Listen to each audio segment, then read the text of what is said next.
I am first and foremost a mother, and I have written many poems about my son, chronicling his growing up, his childhood days, his adolescence, his college years, and then now, when he's quite a man, having a few degrees, a reasonably good career, and happily married. And I'm, of course, a wife, dedicated and supportive. And I'm basically a writer. I joined Thomson Press 2 years after I graduated from university, and first as a features editor for all their magazines, and later slowly, gradually, and eventually I was being promoted to be the managing editor of the Asian Architect and Builder, which is an architectural trade magazine. And by then, writing is no longer a tool for my work. It's more of a pastime, an interest, a hobby, one of my leisure activities. And then I started writing on poetry, and by now I have already published 3 books, and my 4th one is coming. But professionally, I am an accredited family mediator, and before I co-owned an art gallery specializing in contemporary Vietnamese art, mainly on paintings. Poetry is an artistic expression using words. And these collection of words, however they are arranged or presented, must be able to evoke an emotional response from the audience. And so it means it has to be read out. And when it is read out, the audience can hear the sound, the rhythm, the beat, and they can see, of course, in the mind's eye, the visual image or the pictorial representation of what has been described. Poetry must be able to evoke this feeling of how it has affected you emotionally. So if this piece of work is not able to achieve that, then it is no longer poetry. I think it will be a piece of prose.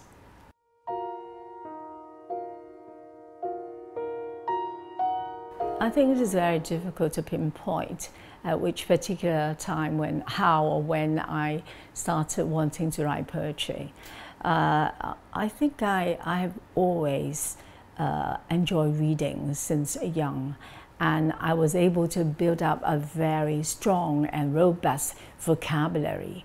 And this vocabulary will enable you to have a pool of words where you can choose the right word for any particular situation or incident. I think that is a basic thing for any writing, really, not just poetry. And I still remember the 2 books that I have to study for my A-levels exam, and they are Antony and Cleopatra by Shakespeare, The Rape of the Lock by Alexander Pope. And they are so fascinating. I love them so much. I could still remember some of the lines, but I suppose I could memorize all the lines. Alexander Pope is relatively more modern, and The Rape of the Lock is a burlesque of the tallest order. It is so hilarious. Let me just read to you the 4 lines that actually sum up the incident in 4 lines within the whole book. So you can see the satire has gone to the very extreme. The meeting points that sacred hair these sever, from the fair head forever and ever. And then the name of the girl is Belinda, and she felt such rage, resentment, and despair. As thou, sad virgin, for thy ravished hair. Don't you think it's so funny? I could always remember. The ending 4 lines is superb. And so let me read it to you. It's so funny. When those fair suns shall set, the suns means the sun and the moon, but then I don't know why it's in plural, but then in poetry, anything goes. In poetry, you can distort truth, you can exaggerate facts, and just anything.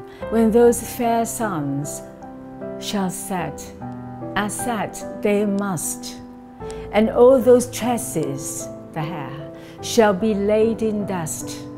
This lock the muse shall consecrate to fame, and amidst the stars inscribe Belinda's name. Don't you like it? Yeah, he's so good. So this lock is forever immortalized, I think. And I think he's so inspiring. Perhaps, I refer back to your question, perhaps that's a time when I really wanted to try so much on poetry. I think I draw inspirations from everyday themes like news, stories you hear from the news, or the most mundane things that occur every day that usually go unnoticed, such as, for example, what rape of the lock has done to me. It's so, who would have noticed? And then my first poem is about the mosquito bite. It must be very trivial, but nothing is too trivial for modern poetry. And I still remember I used personification, which is an artistic technique for writing poetry. And I turned the mosquito into a man. I turned him into a person, and with human characteristics, and with complete feelings and emotions, and the 5 senses of touch, taste, sight, smell, sound, and of course now we have the 6th one, which is movement. So we become soldiers who fought very bravely until to the very end, until I kill him. So I raised it again to an epic level, and I still remember the 4 lines at the very end. That is, and I saw the stain, that's my blood, and I saw the stain on my hand, sore with pain, because I've been doing this, so it must be very painful, sore with pain. The shimmering red, that's my blood, so thick and fine, that's once his as well as mine. After a few years of writing rhymes, I want to try free verse. I want to get out from that box, to get out from that structure and form. But without that box, I wrote, no words came.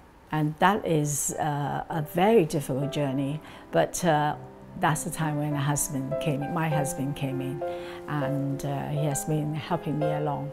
My husband, he's a very serious person, but his courtship is very romantic. After we have met several times, he began writing poems to me. He started to give me a poem every Monday, complete with a floral arrangement. Every Monday for at least 2.5 years. It has never stopped. And I read every one of them. I was very, very inspired. Most of them were free verses, but of course there are some that rhymes. But I was most inspired and touched by those free verses, and I wanted so much to try. By now, still after finishing a poem, I would say, "Can you just read it?" And then he read it and he said, "Oh, it's very good." And I said, "Come on, change a word or two." But then every time when he changed even one word, it would change even the whole atmosphere, the mood, the tempo. I used to say, in Chinese, we say, 畫龍點睛. You know, I'm the one to draw the dragon, but it is he who actually dots the eye on the dragon. That makes a huge difference.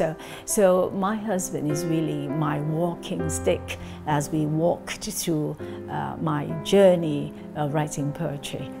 He's been helping me all along. So I say he's my muse, my light, and my love. That's one of my favorite poems, one of my favorite poems. I'm going to read a few paragraphs from the one I wrote about someone we all know of, and then I'll read to you the one I wrote for my son just very recently. Is that all right? Yes. Well, I'm sure you all know about Michael Jackson. And when I heard about his passing away, I was very, very saddened. I was very saddened because death is something so final, and this finality the whole world will be denied a chance to redeem all the mean things that we have done or we have said, that we have trashed him during his last 10 or 15 years, and now we will never have a chance to redeem ourselves. And so I wrote about him. And I like the title, As He Moonwalked into History, and that is his dance movement. And so he left us suddenly, without warning, returning home to his Heavenly Father, leaving us in a state of utter shock, with a remorse so deep, a regret so mortifying, and a burden too heavy to bear. For it just dawns on us that we are now denied the chance to redeem ourselves from all the mean things we have trashed on him over all these 20 years. He was a paradox, two men in one.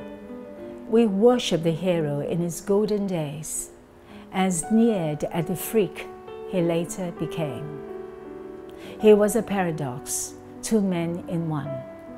The unsurpassed king of pop, adored by millions across nations, and the wacko jackal ridiculed by just as many, if not more. He was a paradox, two men in one. He was an African-American entertainer with an unparalleled level of worldwide influence, but he went on to change his face features and his skin color to look more of a Caucasian and a woman. He was a paradox, two men in one. As a child star, he was precocious, and as an adult, he was childlike. Now I'm going to read to you the one I wrote for my son just recently. It seemed but yesterday when I sat next to him. Your young curled up fingers on the piano, playing Clair de Lune for me, your tone-deaf mother, the only piece she knew how to enjoy then and now still. And suddenly, with a blink of an eye, my little boy is all grown up, having studied in different countries, earned a few degrees, a lawyer initially, and now a banker, like his father, happily married and about to grow a family of his own. For you have taken time to understand yourself. You started early, much earlier than most, when your peers were still playing football or chasing girls. You wanted to search for the true meaning of life and the reasons why there's so much pain and suffering, injustice and inequality, or oppression and abuses in almost every part of the world. And you found some of the answers in Buddhism, a spiritual tradition that focuses on personal spiritual development and attainment of a deep insight into the true meaning of life. And now, as a practicing Buddhist, you believe that life is both endless and subject to impermanence, suffering, and uncertainty. And the only way to bring us secure and lasting happiness is internal transformation through enlightenment by following a spiritual path. And so, my dear son, young as you are, you have reached a state when I could no longer be your light. But please, let me continue to be your soulmate and companion. Do share with me your thoughts and dreams, your worries and anticipations. Let's always make a special time to continue a habit we have started long before you could speak. Sharing, deep sharing, total sharing, your joy, your sorrow, your achievements, your failures, your ups and downs, your triumphs and defeats, your glory and scars. Yes, I remember all those scars we went through together and how you triumphed over them. No one has yet been spared of scars, and we can't make them disappear, but we can change the way we see them. I'm so impressed that you see them as a tattoo of a triumph to be proud of, a sign of strength and not pain. I see the best parts of myself reflected in you, but you have made them even better. So just let me tell you how proud I am of you and your achievement. I'm so pleased that you have found your path. And I just want you to be true to yourself, and that I will stand by your side on whatever you decide. There are no words to express how much you mean to me. For a son like you, the ultimate definition of a son in every way, is a blessing from heavens. My love for you could stretch around the earth countless times, and when it is covered, it could extend further to all the galaxies. My love for you is stronger than iron and softer than feathers. And if there's a color to describe it, it would be the rainbow. My son, you are the very best, and I love you so. I'm thankful for every moment that we are together, and thank you for making me feel so blessed. As I've said, poetry is more than just a skill set. It is an attitude. It is a way of life. That's how I see it.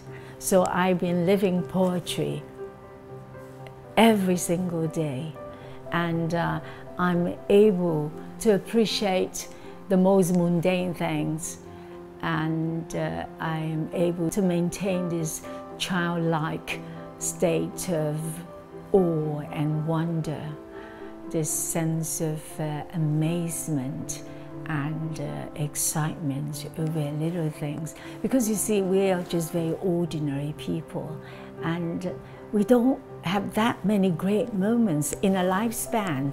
There are just that many great moments. So it's really up to us to create our special moment and make it as frequently as possible, and to enjoy every minute of our moment. And that's how I see it. So I want to open my heart. I welcome my friends into my heart. I want to hear more things, see more things, and to feel, because that's the only way. That's the only way when you open your heart before you can feel. And then suddenly, you know, you see a lot of people, they love to complain. They love to be very negative about things. But if you can see beauty in even the most ordinary little things, even about, you know, this plant or this particular flower, a fleeting moment, impression of an object, a scent, a smell, a taste. If you see beauty in all this, I think you will fill your life with beautiful thoughts. You will become more positive. You will have peace in your heart and love. When the external situations or circumstances have remained unchanged, but it's really your mindset. You have changed. We are what we eat physically, but our mind is what our thoughts are. If you have happy thoughts, then you become happy. That's how it should be. And then again, I really believe that you never depend your happiness on other people. You are responsible for your own happiness. And it is through writing poetry that I begin to realize that you have to control your own life and to make it happy or not. My new book is very different from my previous ones. This book is about my friends and of course my family as well, and my immediate family. So I have selected poems I've written for my husband, my son, and my daughter-in-law. There are a total of 54 poems, and there are 4 sections. The first one is about my immediate family, and the second is about the individual friends that I've written for special occasions. I tribute their special occasion. And then the third section is about the groups of friends I have. The last section is about friends who have departed but fondly remembered. So the title of my book is My Magic Circle. It is my circle that has made my life so magical. I've used a circular imagery, so that's called my magic circle.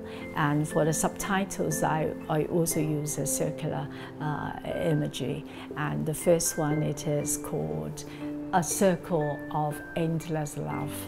The second one is Coronet of Priceless Gems. The third one is a garland, again it is circular, a garland of cherished friendship.